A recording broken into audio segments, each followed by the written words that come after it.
天地不仁，以万物为刍狗。经历凡人多日的艰辛制作，终于迎来了神族与巨人族7v3的诸神之战。巨人族的浮友迫于人数的压力，便想临阵退缩，还是萨克沙意志坚定，觉得箭在弦上，不得不干。见大战一触即发，所有人也准备就绪，拉开架势。转眼间，萨克沙这个傻狍子就要冲到了索尔的面前。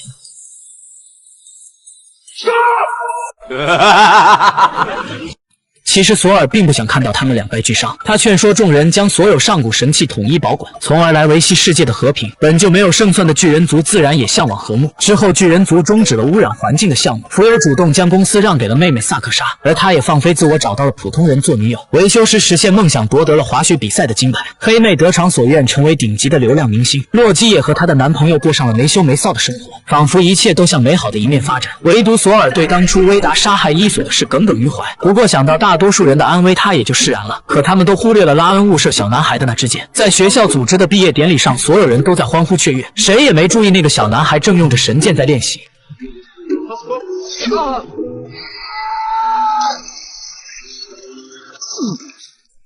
神话中的预言果然成真了，巴德尔被盲眼获得用箭射死，痛失基友的洛基率先发动了战争，成为了开启大战的导火索。在这场惨绝人寰的激战中，最后神族和巨人族无一生还，全军覆没。其实故事还有另一个版本，从小马格纳就对雷神索尔的漫画故事着迷，而他又有严重的自闭妄想症，所发生的一切都是他虚构出来的幻想。比如萨克莎杀死维修师，其实是萨克莎向他丢去玫瑰花；再比如黑妹被浮友砍死，其实只是他喝水呛到了。在现实中，所有人不但没死，还非常的和睦，每个人都是有说有笑。随着他幻想的伊索消失，这也代表着马格纳已经从幻想中